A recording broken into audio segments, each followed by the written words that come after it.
بسم الله والحمد لله والصلاة والسلام على سيدنا محمد رسول الله. إن شاء الله النهاردة فيديو بسرعة قوي كده عن موضوع الاختبار المغلق بتاع أكونتات جوجل كونسول. كنا اتكلمنا قبل كده إن الموضوع صعب، في مصاريف كتير، في ناس بتدفع أرقام كبيرة قوي عشان تشتري أكونت قديم وتفاصيل من دي، وبتوصل لأرقام يعني لحد 80,000. وفي ناس والله العظيم أعرفها دفعت فوق 100,000 واتضحك عليها. في حد قبل كده اتقفل الأكونت بتاعه وما كانش يعرف إن هو تمنه كده، وفضل يبعت للناس فلوس عشان بس حد يرجع له الأكونت، وبرضه الناس كلها كانت بتضحك عليه، بتنصب يعني، كلها ناس نصابة في بعضها. فمن الحتة دي احنا عملنا موضوع الجروب بتاع الواتساب ده، إن احنا نقلل من الموضوع ده شوية، تبقى حاجة لله كده مع الناس كلها. وقلنا إن احنا هيبقى عندنا كورس كامل عن ابلكيشن مسلم، ابلكيشن فيه تفاصيل القرآن والأذكار والصلاة، في لإذاعة القرآن الكريم، في اللي انت نفسك فيه هتلاقيه موجود. ناس دلوقتي هبعت لهم اللينك قريب لما يتراجع، وهخلي الناس تعمل له تيست، ونشوف لو في اي حاجة عايزين يضيفوها عايزين يعملوها الكلام ده كله. هننزل بقى الكوبونات دي فري للناس اللي موجودة عندنا في الجروب اللي هي بتساعد بعضها. في ناس كتير قوي كلمتني ان موضوع الاختبار المغلق ده صعب شوية عليهم، ان هم مش عارفين يمشوا ازاي الخطوات، ان هم يضيفوا الجروب بتاع جوجل ومش عارف ايه، ويضيفوا الناس والكلام ده كله. فاحنا بعتنا شوية صور في الجروب، هبعت برضو، هسيب اللينك بتاعه تحت.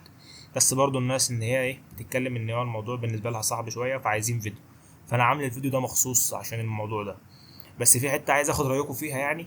كان في اكتر من حد كان مكلمني ان انا اخلي الموضوع بفلوس للناس اللي هي شركات، مش اللي هي ديفلوبر وكده. لا، لو في شركة جاية تعمل الموضوع ده نخليه بفلوس، بحيث ان احنا نقدر نزود عدد الكوبونات، ان هو الشركة تدفع تمن الكورس، وبالتالي في كوبون هيبقى فري لحد، فبالتالي الموضوع هيزيد. يعني مثلا لو بدل مثلا كل شهر مثلا بننزل 20 كوبون، لا هننزل 40 كوبون، لان ال 20 التانيين دول اتدفعوا من الشركات. فده كان اقتراح من الناس يعني، ان الموضوع ما يبقاش فري ويبقى فيه خير اكتر. ده بالنسبة للشركات ما يبقاش فري، انما للافراد العادية، واحد بيجرب الابليكيشن بتاعه، اكيد ده راجل لسه بيبدأ حياته، فاحنا مش هنتكلم معاه في موضوع الفلوس ده. وكده كده هو اكيد اصلا بيكون عدى ان هو عمل اختبار لاكتر من ابلكيشن قبل كده، فالموضوع هيبقى معاه حلو ان هو كده ساعد حد قبل كده، فبالتالي الناس هترضى تساعده.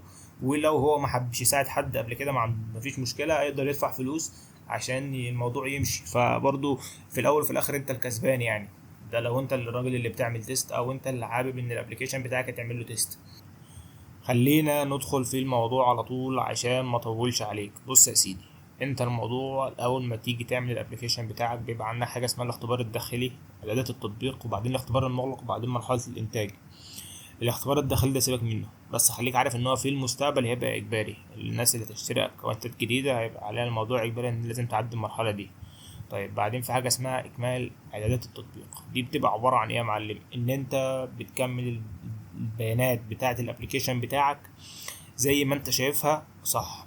ما تحاولش تكذب عليهم. اللي بيطلب منك الابلكيشن ده بتاع اخبار، قول له اه بتاع اخبار. الابلكيشن ده ديني، اه ديني. الابلكيشن ده فيه مش عارف اطفال، فيه عنف، مش عارف ايه، قول كل حاجه بالظبط، وما تحورش عليهم عشان الموضوع بس ايه ما يبقاش فيه مشكله ان انت بتعرض نفسك ان الاكونت بتاعك كله يتقفل. دي نقطه. النقطه التانية، انا لما بيكون الابلكيشن بتاعي فيه اعلانات ما بقول لهمش ان الابلكيشن بتاعي هيكون فيه اعلانات غير لما بنزل اول نسخه، وكمان بعمل ليها اول ابديت عشان اتلاشى الوقت اللي هيتاخر، وان كمان ممكن الابلكيشن يترفض على حاجه تافهه وارجع اعيد الايام كلها من الاول. دي حاجه جربتها في 14 في 4 او 5 ابلكيشنات يعني، والموضوع بالنسبه لي كان اسهل. ما كنتش باخد ال 14 يوم كلهم في التست في ان هم يراجعوا الابلكيشن بتاعي. عندك حاجه اسمها الاختبار المغلق، وده اللي احنا هنتكلم عليه النهارده. ازاي هنضيف في الابلكيشنات بتاعتنا، ازاي قصدي هنضيف الجروب بتاع جوجل. وبعدين خالص لما المرحلة دي بتخلص بنخش لمرحلة الإنتاج. طب بص يا سيدي، الموضوع بيبقى عبارة عن إيه؟ أول خطوة خالص، أنا هديك لينك. اللينك ده هتخش عليه، هتلاقي هنا أهو كلمة إيه؟ الانضمام للمجموعة. دي أول نقطة. طيب النقطة التانية، الاختبار المغلق ده أصلا مش هيتفتح لك غير لما تكون خلصت إيه؟ المهام اللي فوق اللي هي دي. هتمشي على كل واحدة منهم تك ترك ترك ترك تخلصها. طب انا كنت مخلصهم في ابلكيشن قبل ده، وده الابلكيشن اللي هيبقى فيه التفاصيل دي كلها. بص بقى يا سيدي، ده الابلكيشن اللي هيكون فيه موضوع الكوبون والحاجات دي كلها. ادي مرحله الايه، الاختبار المغلق. انت بتعمل ايه؟ اداره الجمهور المستهدف، الاصدار انت بتكون رفعت اصدار قبل كده، هيبقى فيه فيديو على موضوع الاصدار ده، لان في مشكله بتواجه الناس كتير ان هو بيعمل الابلكيشن النسخه بتترفض عشان مش عارف مكتوبه مثلا كوم اكزامبل اسم الابلكيشن، ودي ممنوعه. كلمه دوت كوم اكزامبل دي ممنوعه، فاحنا لازم نغيرها الاول. دي اسم الباكج لازم نغيرها.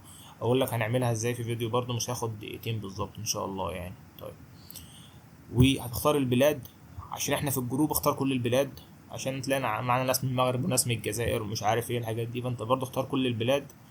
وتيجي هنا بقى عند حوار المختبرين، هيجي قدامك حاجتين، اللي هي القوائم اللي هي عناوين البريد الالكتروني، ودي سيبها متخصناش، او مجموعات جوجل. مجموعات جوجل دي هي اللي احنا عايزينها. نفس اللينك اللي انا اديتهولك هتيجي تضيف هنا المجموعه بنفس الموضوع، هتلاقي المجموعه اتضافت. ادي المجموعه هي دي احنا عايزين نضيفها هنا.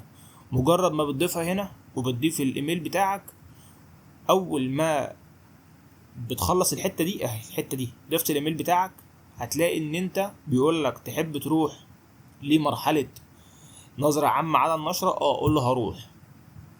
ولما هتروح هتلاقي هنا بيقول لك ايه، اعمل رساله تغييرات. هتستنى 10 دقايق بالظبط، 10 دقايق بالظبط او نص ساعه بالكتير قوي.